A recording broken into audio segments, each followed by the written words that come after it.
savez, tous les samedis à la même heure, 11h20 donc, nous avons rendez-vous avec un humoriste nantais ce matin. Éric Brûlé est parmi nous. Salut Éric. Bonjour. Ça va? Oui, ça va. En pleine forme? En pleine forme, hein. Ma voix ne le fait pas remarquer, mais je suis en pleine forme.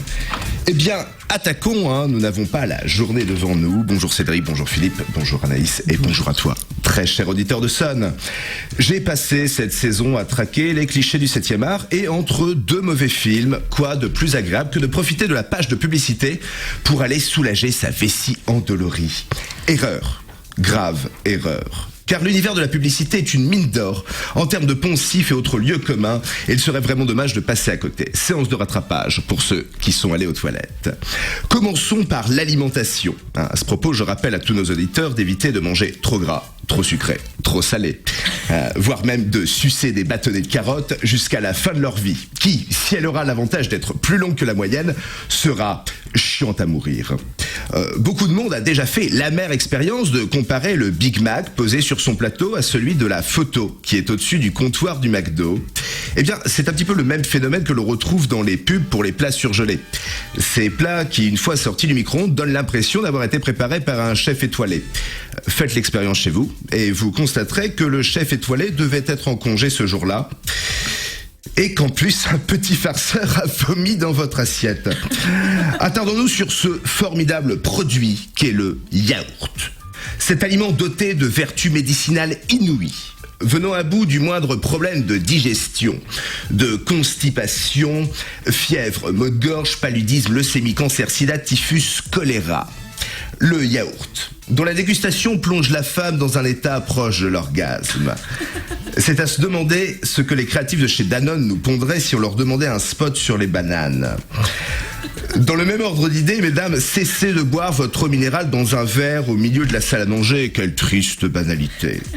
Faites comme dans la pub, mettez une robe blanche, allez en haut d'une montagne et buvez-la à la bouteille. C'est tellement plus sympa. Alors, concernant l'alimentation, je pense qu'il n'y a qu'une seule règle à retenir si vous voulez vous lancer dans l'univers de la publicité.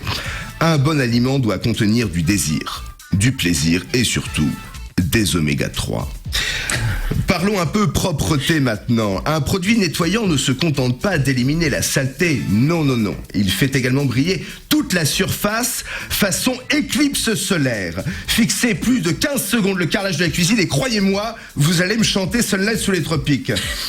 Et tant qu'on est dans le sujet de la propreté, le gamin qui rentre à l'école tout crotté dans le but de nous vanter les mérites d'une nouvelle lessive, il vient d'où ce môme ?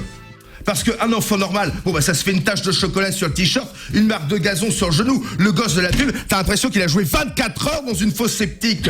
Enfin, moi j'ai un gamin comme ça, je vais voir de service après-vente, je demande à ce qu'on me le change, quoi. J'en veux un autre, je sais pas, je me fais une vasectomie à la perceuse, j'en sais rien, quoi.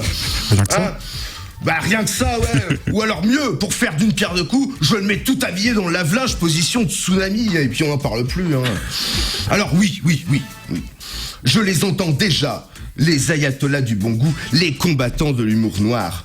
Noir certes, mais de l'humour avant tout. Hein, évidemment, je déconseille fortement à quiconque de mettre son enfant tout habillé dans un lave-linge. Ça va de soi. C'est excessivement mauvais pour le textile et cela risquerait fortement de déformer le vêtement. Les femmes, les enfants, d'accord, mais que fait papa pendant ce temps-là ? Eh bien, papa conduit une voiture. Il la conduit pendant des heures et des heures. Un Dunkerque-Montpellier sans pause n'est ni barbant ni stressant, au contraire, c'est un plaisir jouissif. Et pourquoi, à votre avis ? Car la voiture de papa n'est pas une simple voiture équipée. Non, c'est une voiture suréquipée, comme on en voit tant dans les pubs. Deutsche Qualität. Alors toute cette belle famille ne serait pas au complet si je ne vous parlais pas du meilleur ami de l'homme. Et attention, ne vous m'apprenez pas, hein. N'oubliez pas que nous sommes dans le formidable monde de la publicité. Donc rangez votre Whiskas et votre Royal Canin. Quand je parle du meilleur ami de l'homme, je parle évidemment du banquier. Le conseiller bancaire, cet ami sincère et désintéressé qui vous prête de l'argent avant tout pour vous permettre de réaliser vos rêves. Et si par hasard vous avez la malchance de vous retrouver en face d'une banque ringarde proposant des produits financiers miteux, regardez derrière vous. Il y aura certainement sur le trottoir d'en face une autre agence qui, elle, sera branchée performante. Alors avant de vous quitter, allons à la rencontre des personnels des compagnies d'assurance qui exercent dans des locaux idylliques vêtus de couleurs éclatantes et qui s'enthousiastent pour leur profession au point de se mettre pour un oui ou pour un non à chanter et à danser comme dans une putain de comédie musicale. En conclusion, si c'est d'aussi, j'y vais aussi. Il n'y a que maille qui maille, Carglass répare, Carglass remplace. Vous étiez bien en train d'offrir du temps de cerveau humain disponible. Mais c'est la dernière fois, je l'espère, que vous vous faites avoir. Merci, c'est grâce à toi. Merci beaucoup Eric Brûlé. De rien, c'est cadeau, je ne la facture pas celle-là. Et on te retrouve en podcast vidéo par le biais du site de Sun tout à l'heure, bien sûr, lesonunique.com. Et à très vite sur l'antenne de Sun. Ah oui, je l'aime cette émission, j'aime.